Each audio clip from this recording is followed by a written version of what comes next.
नमस्ते। Solid facts with Hemant अत्री में आप सबका स्वागत। जैसा आप देख रहे हैं हेमंत सर हमारे साथ मौजूद है। बहुत स्वागत सर। सर ज्ञानेश कुमार गुप्ता साहब ने जो वो इंटरनेशनल आइडिया के जो उनको अध्यक्षी मिली है उसको कल वो ज्वाइन करेंगे और उसके पहले उन्होंने एक वीडियो जारी की, एक संदेश दिया है और इस संदेश में वो अपनी पीठ थपथपाते हुए दिख रहे हैं, कुछ उसी तरीके से जैसे पहले एक बार नरेंद्र मोदी जी थपथपा चुके हैं। क्यों, उस पर बात होगी, लेकिन पहले जरा जल्दी से मैं ज्ञानेश कुमार गुप्ता साहब का वो संदेश देश के लोगों के कानों तक पहुंचा दूं कि ज्ञानेश कुमार गुप्ता साहब कितने खुश हैं, क्यों खुश हैं। सुनिए, जरा सुनाइएगा।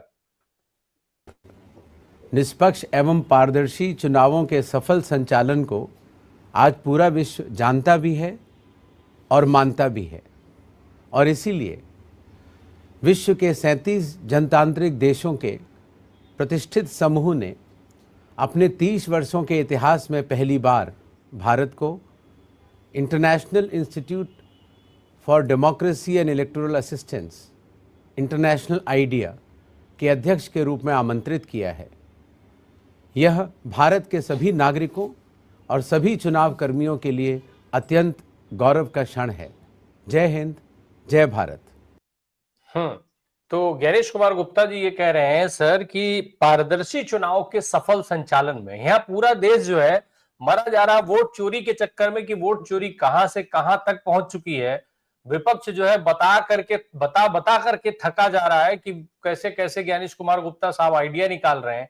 और अब तो ज्ञानेश कुमार गुप्ता साहब को 35 देशों के इस संगठन का संचालन मिल गया है। क्या सर मान लिया जाए कि अब 35 देशों के चुनाव में बेईमानी सिखाएंगे ज्ञानेश कुमार जी? राम प्रकाश जी नमस्कार, आपको सारे दर्शक साथियों को भी। बहुत ही अद्भुत आपने ओपनिंग की कि मोदी जी के रास्ते पर। याद है आपको इंडिया को G20 की मेजबानी मिली थी और कितने हजार करोड़ में वो प्रोजेक्ट पड़ा था इंडिया को। ठीक, हर देश के अंदर, साउथ अफ्रीका में हुआ, तमाम कनाडा के अंदर हुआ, दुनिया भर के देशों में हुआ। कहीं आपने वो प्रपंच और नौटंकी देखी जो नरेंद्र मोदी ने यहाँ पर G20 के नाम पे की थी? और वही काम उनके परम शिष्य माननीय ज्ञानेश गुप्ता जी कर रहे हैं। ये इंस्टीट्यूट जो है ना, इंटरनेशनल आइडिया के नाम से, ये क्या है? International institute of democracy and electoral assistance. ठीक, वो इसके अध्यक्ष का पद ग्रहण करने जा रहे हैं 3 तारीख को स्टॉकहोम स्वीडन के अंदर। ठीक, उसके अंदर तमाम देशों के वो है अपने सदस्यता है। और ये जो अध्यक्षता है ये आपके किसी ज्ञानेश गुप्ता, हेमंत अत्री, राम प्रकाश राय या किसी और के कारण नहीं आई। ये एक सामान्य स्तर प्रक्रिया है। रोटेशनल चेयरमैनशिप आती है, रोटेशनल अध्यक्षता आती है। तो इसकी जगह कोई और होता, कोई भी होता, वो भी अध्यक्ष ही बनते, कुछ और नहीं बनते। और ये एक फिक्स पैटर्न होता है, आपको पता है, चेयर के रोस्टर का। तो ये पहले से ही तय होता है कि किस साल में कौन, उनके अलग अलग तरीके होते हैं। कोई अल्फाबेटिकली कर लेता है, कोई किसी साइज के हिसाब से कर लेता है, तमाम उसके अलग अलग पैरामीटर्स होते हैं। ठीक, तो ये भारत को 2026 के लिए मिला है, पूरे 1 साल के लिए। और ये मिलना ही था, इसमें कोई बहुत नई चीज नहीं होगी है। और अध्यक्ष के तौर पर आपको कोई बहुत ज्यादा ताकतें मिल जाएंगी, पूरी दुनिया में मोदी की तरह आपका डंका बच जाएगा, ऐसा पहली बात तो कुछ है नहीं। दूसरा ये है, वो ये कह रहे हैं कि अध्यक्ष के तौर पर अपने अनुभव का उपयोग दुनिया के चुनाव प्रबंधन निकायों को सशक्त बनाने में योगदान दे सकते हैं। ठीक, तो भारत के तो सारा चुनाव प्रबंधन निकाय बहुत मजबूत कर ही दिया उन्होंने। आचार संहिता का आचार डाल दिया, लेवल प्लेइंग फिनिश कर दिया, किसी भी तरीके का कोई जवाब सवाल, किसी तरीके की कोई चीज बची नहीं देश के अंदर। और ये जो संस्था दूसरा है, जो राम प्रकाश जी, जो असली चीज है वो क्या चीज है? ये जो संस्था है इंटरनेशनल आइडिया, वो पूरे वैश्विक लोकतंत्र का आकलन भी करती है। ये मैं अपने दर्शक साथियों के लिए बता दूं, वैश्विक लोकतंत्र का आकलन करती है कि दुनिया के 174 देशों में 150 मानकों के आधार पर क्या क्या डेमोक्रेसी की स्थिति रही, क्या चल रहा है इस समय। और ज्ञानेश गुप्ता जी के लिए बता दूं, जिस संस्था के वो चेयरमैनशिप लेने जा रहे हैं, वो भारत को पिछले 10 साल से फ्लॉड डेमोक्रेसी के लिए, फ्लॉड FLAWED भक्तों के लिए बता दूं, जिसको दोषपूर्ण माना जाता है, दोषपूर्ण डेमोक्रेसी बता रही है वही संस्था जिसकी ये अध्यक्षता करने जा रही है। और डेमोक्रेसी की श्रेणी में इन्होंने फ्लॉड डेमोक्रेसी की श्रेणी में रखा है with strong performance in elected government. But बाकी तमाम क्षेत्रों के अंदर, तमाम पैरामीटर्स के अंदर इसने तमाम कमजोरियों का जिक्र किया है 2015 से लेकर के 2024 तक, जो इसकी तमाम रिपोर्ट आप कोई भी उठा के लीजिए। ठीक, तो ये मोदी जी जो ज्ञानेश गुप्ता जी के गुरु भी हैं, नियोक्ता भी हैं, उन्हीं की इच्छा से यहाँ पर, अनुकंपा से यहाँ इस पद पर बैठे हुए हैं, उनकी संस्था, उन्होंने भारत को ये रखा है। और बेसिकली क्या है कि ये ब्रॉडली जो ये संस्था है इंटरनेशनल आइडिया, ये 4 पैरामीटर्स के ऊपर राम प्रकाश जी डेमोक्रेसी का स्टैंडर्ड तय करती है। बाकी तो 150 है, ब्रॉडली 4। उसमें सबसे पहला जो है वो है प्रतिनिधित्व, ठीक। उसके अंदर चुने हुए ऑफिशियल्स और उनकी जवाबदेही, पहला। नंबर 2 राइट्स, उसमें सिविल लिबर्टीज का भी जिक्र आता है और इक्वेलिटी का भी जिक्र आता है, समानता का। तीसरा आता है रूल ऑफ लॉ, स्वतंत्र संस्थान एवं न्याय कितना मिल पाता है। और चौथा, last but not the list, participation, यानी कि भागीदारी। लोकतंत्र के अंदर भागीदारी के बिना लोकतंत्र नहीं होता, ये सारी दुनिया को पता है। तो उन पैरामीटर्स के ऊपर ये संस्था, जिसके अध्यक्ष माननीय ज्ञानेश गुप्ता बनने जा रहे हैं, वो भारत को लगातार कसौटी पर कस रही है और फ्लॉड डेमोक्रेसी, दोषपूर्ण लोकतंत्र का तगमा वो ऑलरेडी दे चुकी है। तो क्या ज्ञानेश गुप्ता केवल उस तगमे को भी हटवा पाएंगे? उतना ही उनके लिए पर्याप्त है। और वो जो तगमा मिला है उसमें सबसे बड़ा योगदान इन काल इनके गुरु राजीव अग्रवाल का है, जो इनसे पूर्ववर्ती चीफ इलेक्शन कमिश्नर।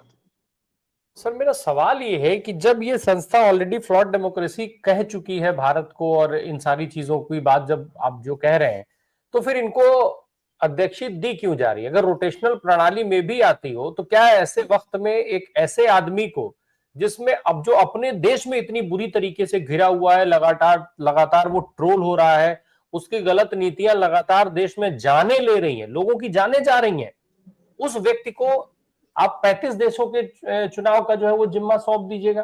तो क्या ये संस्था पर सवाल नहीं है? बहुत बड़ा सवाल नहीं है उस संस्था के ऊपर, संस्था की नीतियों के ऊपर, संस्था की विश्वसनीयता के ऊपर?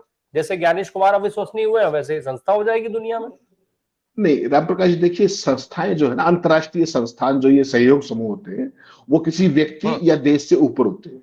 उनके पीछे एक आइडिया होता है, उसके लिए एक कंसेप्ट होता है, और जो ये रोटेशन है उसके लिए कोई कैसा भी व्यक्ति हो, जो भी उस इंस्टीट्यूट को हेड कर रहा है, स्वाभाविक तौर पर वही उसका मेंबर के तौर पर उसका एक पार्टिसिपेंट होगा। अगर रोटेशन में आता है तो वो चेयर भी करेगा। उससे संस्था के कोई पैरामीटर बदल जाएंगे, संस्था का कोई दृष्टिकोण बदल जाएगा, वो तो आप दिमाग से निकाल दीजिए। तो ये एक सामान्य रोटेशनल प्रक्रिया है, जिसके तहत इंटरनेशनल आइडिया की अध्यक्षता ये महोदय लेने जा रहे हैं। अब सवाल ये है कि भारत का जो प्रदर्शन था 1970 से लेकर के 2015 तक, जो इनके जो क्या नाम है पैरामीटर्स है, उस पर लगातार स्टेबल आ रहा था, स्टेबल। और 2015 के बाद जो भारत की जो चुनावी इंटीग्रिटी है, जो न्यायिक इंडिपेंडेंस है, और जो आम आदमी का स्पेस है, सिविक स्पेस जिसको आप कहते हैं, उस पर लगातार जो बैक स्लाइडिंग हुई है, खासतौर पर कोविड-19 के बाद, उसके बाद इन्होंने तमाम डेमोक्रेटिक वायलेशंस को ध्यान में रखते हुए भारत को फ्लॉड डेमोक्रेसी के, दोषपूर्ण डेमोक्रेसी के उसमें कंटेस्ट में रख दिया है। और भारत 2024 तक आते आते 2015 से लेकर के 2025-24 तक आते आते भारत का जो इसी संस्था की कैटेगरी है, इसी संस्था की जो ग्रेडेशन है, उसमें भारत मिड टीयर में आ चुका है डेमोक्रेसी के पैरामीटर्स पे। और अगर ओवरऑल देखेंगे तो इसकी फिसलन लगातार जारी है। जिस संस्था की अध्यक्षता श्रीमान ज्ञानेश गुप्ता करने जा रहे हैं, उसका इतिहास, उसकी रैंकिंग, भारत की डेमोक्रेसी, भारत की चुनाव प्रक्रिया, उसकी जो हकीकत है वो मैंने दर्शकों के सामने रखी है कि किस तरीके से ज्ञानेश गुप्ता के सामने सबसे पहली चुनौती, बाकी दुनियादारी की तो बात छोड़िए आप, 35 देश क्या करेंगे, 174 देश जिनकी वो रैंकिंग तय करती है संस्था, उनका क्या होगा। पहले तो जो अपनी छवि का सत्यानाश किया है ज्ञानेश गुप्ता और राजीव अग्रवाल और सुनील अरोड़ा ने, उसका जो पूरी प्रक्रिया चली आ रही है, उससे कैसे पार पाएंगे, पहला तो चुनौती इनके लिए ये होगी। और सोच करके देखिए उस दिन का कि आज तो आपने इसकी चेयरमैनशिप ले लेंगे आप कल, बहुत अच्छी बात है, बधाई आपको। लेकिन इसकी जो अगली रिपोर्ट आएगी उसमें अगर भारत का ये डाउन स्लाइडिंग चलता रहा, फिर क्या वो दिखाएंगे ज्ञानेश गुप्ता इस देश को भी और उस संस्था को भी, यही देखने वाली बात है। क्योंकि भारत में लोकतंत्र, चुनावी लोकतंत्र को कायम रखने का, आगे बढ़ाने का सारे का सारा सिंगल हैंडेड जिम्मा देश के चुनाव आयोग का है। तो इलेक्टरल डेमोक्रेसी को इलेक्टरल ऑटोक्रेसी में तो पहले ही बदल चुके राजीव अग्रवाल और ये। अब इस संस्था की अध्यक्षता करते हुए अगर कहीं भारत की डाउन स्लाइडिंग कंटिन्यू रहती है एज ए फ्लॉड डेमोक्रेसी, फिर ज्ञानेश गुप्ता के लिए ये अच्छा होगा, देश के लिए अच्छा होगा, या देश के पूरे अंतर्राष्ट्रीय मान सम्मान के लिए एक बहुत बड़ा आघात होगा, ये सवाल मैं दर्शकों पे छोड़ता हूं। ज्ञानेश कुमार गुप्ता को लेकर के देश में ऑलरेडी इतने सवाल उठ रहे हैं सर, देश में ही नहीं है, चुनाव आयोग के अंदर भी ज्ञानेश कुमार गुप्ता को लेकर के कुछ अच्छी चीजें नहीं है। चुनाव आयोग में भी सब माहौल ठीक नहीं है। चुनाव आयुक्त जो है वो खुद ही उनसे अलग राय रखते हैं इस देश में। जिस समय एसआईआर की जो मार से देश जूझ रहा है, एसआईआर को लेकर के जिस तरीके से उसका महिमा मंडन कर रही है सरकार, और चुनाव आयोग उसको 1 महीने में ही कराने पर आमादा है, चाहे उसके लिए कितने भी बीएलओस को अपनी जानें क्यों ना दे देनी पड़े, कितने भी कांड क्यों ना हो जाए, लेकिन वो कराएंगे 1 महीने में। 7 दिन बढ़ाया भी है, खैर वो 7 दिन से कितना बदल जाएगा इतने वोटर्स पे। लेकिन सवाल ये उठता है कि भाई जो चुनाव आयुक्त साहब हैं सुखविंदर सिंह संधू साहब, उन्होंने 24 जून को ही आगाह किया था, और जो बातें उन्होंने कही थी, जो बात उन्होंने लिखी थी, वो सारी एक एक बात सच होती जा रही है। बीएलओ जो उन्होंने अपनी जान गंवाई है, वो भी यही बात कह रहे हैं कि उनको वोट काटने के लिए मजबूर किया जा रहा है। तो एक ऐसे व्यक्ति के नेतृत्व में जब ये सब कुछ देश में चल रहा है, और वो व्यक्ति बता रहा है कि इंटरनेशनल लेवल पर वो भारत के जो पारदर्शी चुनाव भारत में होता है उससे प्रभावित होकर के उसको ये अध्यक्षी का पद मिल रहा है, वो तो कहीं नहीं कह रहा है कि रोटेशन के थ्रू मिला है देश को। नहीं तो वो बताना तो हमारा काम है ना, ये तो मोदी जी के चेले हैं। अगर मोदी ना होते तो भारत को G20 की अध्यक्षता थोड़ी मिलती। अगर भगतों की बात माने, आप राइट विंग के पूरे उसकी मांगे, पोमेरियंस मीडिया की बात माने, तो मोदी के कारण G20 की अध्यक्षता आई थी, ये मान के चलिएगा। इस बार जो साउथ अफ्रीका ने जो अभी हैंड ओवर की है अमेरिका को, वो भी हो सकता है मोदी की कृपा से साउथ अफ्रीका को मिली हो। तो ये लफाजी के आगे, मुंह के आगे मैदान है, वो कुछ भी करते रहिए, उससे कोई बहुत फर्क नहीं पड़ेगा। इंटरनेशनल संस्थाओं का कोई भी आदमी वेबसाइट पे जाके देख सकते हैं कि चेयरमैन उसकी कैसे मिलती है, कैसे रोटेट करती है, एक एक साल के लिए सबको मिलती है। तो उसमें कोई बहुत महानता या कोई तीर मार दिया हो गणेश गुप्ता ने, वैसा नहीं है। कोई भी होता उनकी जगह पे उसी को मिलनी थी। ठीक उसी तरीके से कि जो G20 की अध्यक्षता भारत को मिली थी, वो किसी व्यक्ति को नहीं मिली थी, वो एक देश को मिली थी, और उस देश का मुखिया उस समय कोई भी होता, उसी को उसका सौभाग्य मिलता, उसके उसमें टर्म के अंदर ये मिला। इसके अलावा बड़े बड़े दावे कर देना, लफाजी करना, वो पूरे राइट विंग की एक शक्ल है, और ज्ञानेश गुप्ता उससे कोई बाहर नहीं है। तो वो कितनी भी लफाजी करते रहे, वो अपने अंतर्मन में कभी नहीं झांकेंगे। लेकिन मेरी चिंता दूसरी है राम प्रकाश जी, और बहुत गंभीर चिंता है मेरी, कि जिन सवालों के जवाब वो भारत में नहीं देते, मोदी जी वाला स्टाइल उन्होंने अपना लिया है कि एक चुप 100 को हराए। तो क्या वो अब जब कल स्टॉकहोम में ये कार्यभार ग्रहण करेंगे जाकर के, वहां के मीडिया से रूबरू होंगे या नहीं होंगे, पहला सवाल। और जो सवाल यहाँ के SIR लेकर के, यहाँ की डाउन स्लाइडिंग ऑफ डेमोक्रेसी जिस तरीके से 10 साल से हो रही है, वो सवाल तो उनसे पूछे जाएंगे ना वहां, क्योंकि भारत का तो प्रतिनिधित्व वही करते हैं, ठीक, बतौर मुख्य चुनाव आयुक्त। तो क्या वो वहां पे प्रेस कॉन्फ्रेंस करेंगे? क्या वो जो ये बेलोज की मौतें हो रही हैं, जिस तरीके से भारत में चुनाव से एन पहले, लोकसभा चुनाव से पहले राजीव अग्रवाल के नेतृत्व में जो चुनाव हो रहा था, और उसमें कांग्रेस पार्टी के खाते सीज कर दिए गए। इस बार जिस तरीके से बिहार के अंदर चुनाव हुआ, 30,000 करोड़ की फ्रीबीज बांट दी गई। ये सारे सवाल, जिस तरीके से बीएलओज मर रहे हैं, जिस तरीके से SIR को लेकर के पूरे देश के अंदर कोहराम मचा हुआ है, ये सवाल तो वहां भी पूछे जाएंगे ना। तो वहां पर ये भारत की क्या छवि लेकर के जाएंगे? भारत की डेमोक्रेसी के रखवाले के तौर पर, या डेमोक्रेसी पर डाका डालने वाली ताकतों के एक प्रतिनिधि के तौर पर? ये भी तो देखना पड़ेगा। ये सबसे बड़ी चिंता की बात मेरे लिए ये है कि अभी तक ये बातें सारी देश तक सीमित है। अब ज्ञानेश गुप्ता को पूरा विश्व भ्रमण का परमिट मिल जाएगा इस अध्यक्षता के जरिए, तो वो पूरी दुनिया में जा जाकर, अभी तक तो भारत में ही नाक कटा रहे थे, अभी वो पूरी दुनिया में जाकर के नाक कटाएंगे क्या? उसी तरीके से सवालों से भागते हुए, उसी तरीके से लफाजी करते हुए, जो संघ प्रायोजित जो लफाजी होती है। आप कल्पना करिए एक बात की राम प्रकाश जी, आपने एक प्रेस कॉन्फ्रेंस देखी होगी, और बहुत ही कंट्रोवर्शियल एक सवाल इन्होंने फैसला किया कि जो पोलिंग बूथ है उसकी CCTV हम नहीं देंगे, ध्यान है आपको? और जब सवाल पूछा गया प्रेस कॉन्फ्रेंस में, इन्होंने क्या कहा कि मैं किसी की बहू बेटियों की, माओ की CCTV दे दूं किसी को? और कल का आपने इलेक्शन कमीशन का वो ट्विटर हैंडल देखा कि कुछ SIR कर रहे हैं, जो BLOs हैं, महिलाएं उसके अंदर हैं, अलग अलग एज ग्रुप के, वो एक डांस कर रहे हैं, ठीक, सेलिब्रेट कर रहे हैं। क्या ये देखिए, ये आ गया सामने, ये शेयर कर सकते हैं ज्ञानेश गुप्ता, ठीक, ये किसी का निजी फंक्शन हो सकता है, किसी का जन्मदिन हो सकता है, कुछ भी हो सकता है BLO का, और वो उस तरीके से सेलिब्रेट कर रहे हैं। चुनाव आयोग को ये अधिकार किसने दे दिया कि इस वीडियो को इलेक्शन कमीशन की उस पर डाल दे, ट्विटर पे एक, और वोट डालती हुई महिलाओं का, जो कि जेन्युइन अधिकार, इसीलिए करोड़ों रुपए लगा करके इस देश के अंदर CCTV फुटेज करवाई जाती है, CCTV स्टेब्लिश किए जाते हैं पोलिंग बूथ पे। वो वोट चोरी पकड़ने के लिए वो CCTV फुटेज नहीं देंगे, रातों रात कानून बदल देंगे एक तरफा तरीके से, बिना किसी से पूछे। जो इनको ताकत है या नहीं, वो भी एक विवाद का विषय है। और डांस करते हुए केरला के अंदर SIR कले जो अपने BLOs हैं, उनका वीडियो ये डाल देंगे। इसके बाद आपके पास कुछ कहने और सुनने को बचता है क्या? ये जो महिलाएं डांस कर रही थी, ये भी किसी की बेटी थी, किसी की बहू थी, किसी की मां थी, किसी की बहन थी। किस अधिकार के साथ ज्ञानेश गुप्ता ने इसको अपने हैंडल पे डाल दिया पूरे देश के सामने, और किस अधिकार के तहत उन्होंने सीसीटीवी फुटेज देने से मना कर दिया देशवासियों को? इसका कोई जवाब हो तो वो देश को बता दे। क्या देश की ब्रांड लेकर के जाएंगे इंटरनेशनली? वो क्या इंटरनेशनल आइडिया जो ये संगठन है उसकी क्या फजीयत करवाएंगे?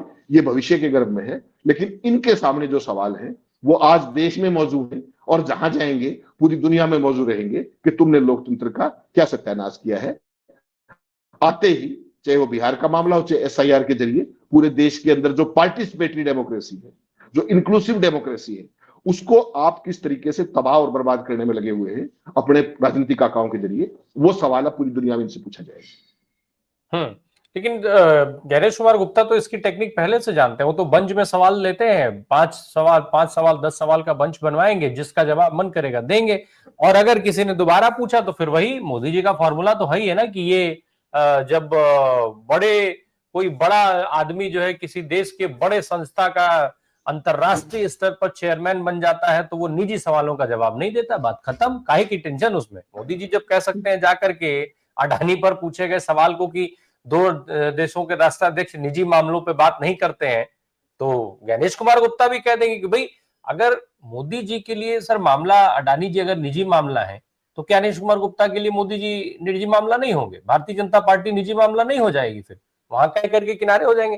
खैर, एक सवाल मेरा सर संधू जी की जो नोट की बात मैंने की, सवालों के जवाब देने का आपने जिक्र किया, तो सवालों का जवाब जब वो अपने ही सबऑर्डिनेट, अपनी टीम का हिस्सा, एक चुनाव आयुक्त संधू जी के लिखे हुए नोट का जवाब नहीं देते हैं, वो जब उसको ही ड्राफ्ट से धीरे से किनारे कर देते हैं, तो क्या वो देश के किसी के भी पूछे गए सवाल का जवाब देंगे? क्यों देंगे? राम प्रकाश जी, बहुत ही वाजिब सवाल पूछा आपने, और ना ये पहली बार है और ना ये आखिरी बार है। इन्होंने जो संधू के साथ किया वो तो अपनी जगह है ही, उसके बाद एक पैरा जोड़ दिया गया उसके अंदर कि निशक्तों के लिए, जो स्पेशल कैटेगरी है उनके लिए विशेष व्यवस्था कर दी जाएगी ताकि उसको वॉश ऑफ करा जा सके, उस पर कोई विवाद ना बढ़े। लेकिन सवाल ये है कि अपने सहयोगियों का, अपने जो परम एस्टीम सहयोगी हैं, चाहे वो इससे पहले संधू, अभी संधू साहब का आपने जिक्र किया, उससे पहले आपको ध्यान होगा इसी सरकार ने अरुण गोयल साहब को बढ़ाया था, याद है आपको, राजीव अग्रवाल के समय में। और आज वो किस तरीके से चुपके से इस्तीफा दे करके, किस कारण से चले गए वो चुनाव आयोग छोड़ करके, आज तक देश में किसी को पता है क्या? उसी तरीके से मोदी सरकार में ये पहला भी नहीं और आखिरी भी नहीं है। सुनील अरोड़ा का टाइम ध्यान कीजिएगा, 2019 का चुनाव हो रहा था, अपने अशोक लवासा साहब, उन्होंने डाइसेंट नोट अपना पब्लिक करने की कोशिश की, क्या क्या लफाजी करके उन्होंने और गुप्ता ने उनका डाइसेंट नोट बाहर नहीं आने दिया जब मोदी शहीदों के नाम पर वोट मांग रहे थे, याद होगा आपको। और अल्टीमेटली हुआ क्या कि लवासा साहब को इस्तीफा देकर के जाना पड़ा चुनाव आयोग से, और उसके बाद उनके पूरे परिवार का जिस तरीके से हरासमेंट हुआ सीबीआई के जरिए, जांच के जरिए, और किसी को नहीं बख्शा उनके परिवार के अंदर।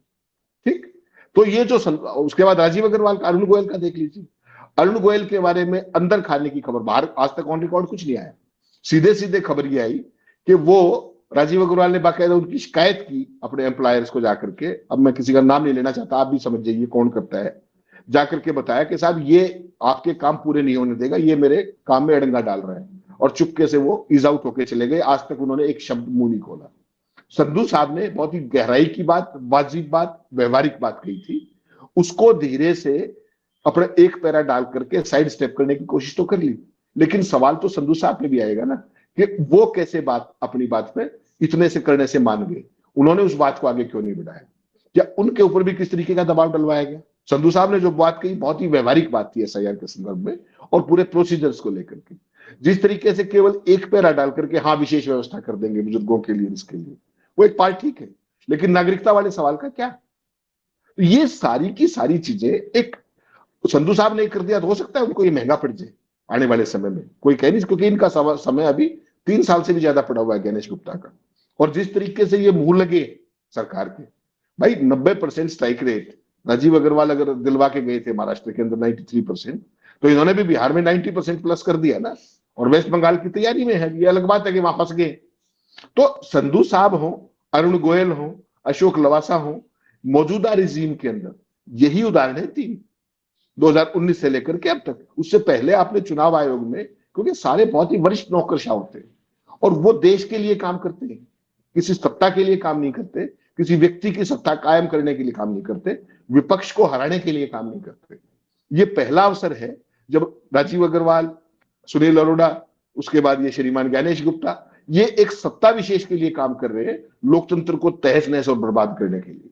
उसमें एसआईआर के जरिए नागरिकता होगी, निशक्तों का क्या होगा, कमजोर सेक्शनों का क्या होगा, इन्हें उस बात से कोई लेना देना नहीं है। इनके लिए तो वही सॉफ्ट टारगेट्स है और वही ये काम कर रहे हैं, कहीं बात बाहर ना चली जाए, इसलिए संधू साहब का जो भी नोट था उसको धीरे से साइड स्टेप करने के लिए 4 लाइन का पैरा डाल दिया गया। इतनी सी बात है। लेकिन मेरा सवाल फिर वही है कि संधू साहब के सवाल तो मौजूद हैं, वो किसके कहने से माने, ये भी तो सवाल आएगा ना कि उन्होंने वो बात आगे क्यों नहीं बढ़ाई। इतना भी विषय। अब एक ये जो चेयरमैनी सर ऐसे समय में आई है जब पूरे देश में एसआईआर को लेकर सवाल है, वोट चोरी को लेकर के सवाल है, तमाम विपक्ष के साथ साथ देश में तमाम लोग जो है इस चीज को, वोट चोरी का मुद्दा उठा रहे हैं, उस पर सवाल पूछ रहे हैं। ऐसे समय में ये अध्यक्षी मिली है, क्या इसको आप सरकार के लिहाज से, चुनाव आयोग के लिहाज से और भारतीय जनता पार्टी के लिहाज से एक बड़ा मौका देख रहे हैं, एक बड़ी ताकत के तौर पर देख रहे हैं कि भाई सरकार तो अब उदाहरण सेट करेगी कि हमारे चुनाव प्रक्रिया को 35 देशों के लोग जो है, 35 देशों की संस्थाएं भी समझना चाह रही थी, फॉलो करना चाह रही थी, जैसा नैरेटिव वो बनाते हैं। तो ये ज्ञानेश कुमार के लिए एक बड़े राहत का मौका देख रहे हैं आप? राम प्रकाश जी, कुछ नहीं है, ये बहुत ही साधारण सतत प्रक्रिया का एक हिस्सा है। आज आप चेयरमैन है, कल मैं हूं, परसों कोई और है। नंबर एक, 35 देशों के अंदर साल में 1 या 2 मीटिंग होगी, 2-4 देशों की एक विदेशी यात्रा का पैकेज मिल जाएगा ज्ञानेश गुप्ता को, ना उससे कुछ ज्यादा है ना उससे कुछ कम है। ना ये उनके पैरामीटर्स जो डेमोक्रेसी का इंडेक्स है उसको नापने के, उसके इंडेक्स को अकेले अपने दम पर ना तो बदलवा सकते हैं, उनके जो पैरामीटर्स हैं वही रहेंगे। ना इंडिया की पोजीशन को बदलवा सकते हैं, क्योंकि वो फिक्स है सारी की सारी चीजें, वो ग्लोबल स्टैंडर्ड्स के तहत काम होता है। तो ये ना तो इंडिया का जो मैंने बताया जिस तरीके से डेमोक्रेटिक वो हमारा डाउन स्लाइड हो रहा है, ना तो ये उसमें कोई मदद कर सकते। वहां इनका रोल केवल एक प्रतीकात्मक हेड के तौर पर है। इंटरनेशनल आइडिया के कौन कौन अध्यक्ष रहे आज तक, आपने किसी का नाम सुना है क्या? तो एक वैसे ही अध्यक्ष और ज्ञानेश गुप्ता है, एक सामान्य सतत प्रक्रिया के तहत रोटेशनल। ठीक, 5-4 देशों में घुमाएंगे सरकारी खर्चे पर, इतनी सी बात है।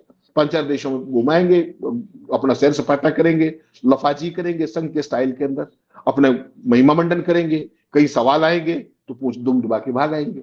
इतनी सी कहानी है। ज्ञानेश गुप्ता से कुछ ज्यादा उम्मीद ना करें तो ज्यादा बेहतर होगा, ना ज्यादा कोई स्कोप है।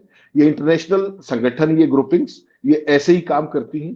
किसी एक व्यक्ति के आड़े से ना तो उसमें कोई क्रांतिकारी बदलाव हो जाता है, ना उस व्यक्ति की उस पर छाप पड़ जाती है। उनका बाकायदा एक फिक्स पैटर्न है काम करने का, उसी के तहत काम करते हैं। लेकिन सर जो वीडियो है, उस वीडियो को जिसको अभी आपने सुना था, शुरू में जो हमने दर्शकों को सुनवाया था, उस वीडियो के हिसाब से तो ज्ञानेश कुमार बेहद उत्साहित हैं और दिख रहा है कि उनके पास एक बड़ा मौका आ गया है। अब वो सारी चोरी को ढकने का काम अंतरराष्ट्रीय मंच से कर ले जाएंगे, देश के अंदर जो कुछ भी हुआ सब ढक जाएगा। राम प्रकाश जी, सब उनका अच्छा दिल बहलाने के लिए अगर वो ऐसा सोचते हैं तो ख्याल अच्छा है गालिब। बाकी जो मोदी जी को इंटरनेशनल पैकेज मिला था, जो मोदी जी का डंका 11.5 साल में बताया जा रहा था, वो ऑपरेशन सिंदूर के बाद देश ने देख लिया। ठीक, विश्व गुरु का भी डंका देख लिया।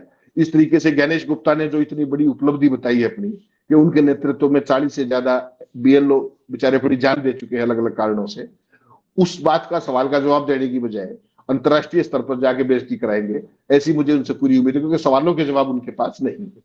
तो वो केवल वही कर सकते हैं जो उनको बताया जाता है, और इंटरनेशनल आइडिया के अंदर उनके पास बियॉन्ड ए पॉइंट कोई बहुत लंबा चौड़ा स्कोप किसी भी रूप में नहीं है, एक्सेप्ट अपनी चोरी छुपाने की कोशिशों की। और उस दिन से डरिएगा जब उनके नेतृत्व में इसी इंटरनेशनल आइडिया की रिपोर्ट के अंदर अगर भारत की जो लोग डेमोक्रेसी की जो डाउन स्लाइडिंग चल रही है 2015 से, अगर वो इस रिपोर्ट में आ गई, तो वो मोदी को क्या मुंह दिखाएंगे जाकर के कि मैं अध्यक्ष हूं और मेरे ही देश की जो डेमोक्रेसी है उसके ऊपर मेरी ही संस्था ये टिप्पणी कर रही है, जिसके लिए मोदी और ज्ञानेश गुप्ता इक्वली जिम्मेदार है। तो उस दिन से डरिएगा केवल, और वो दिन ज्यादा दूर नहीं है। रिपोर्ट तो उनकी आती है, हर साल आती है, तय समय के अनुसार, तय मानकों के अनुसार, बिना किसी के हस्तक्षेप के।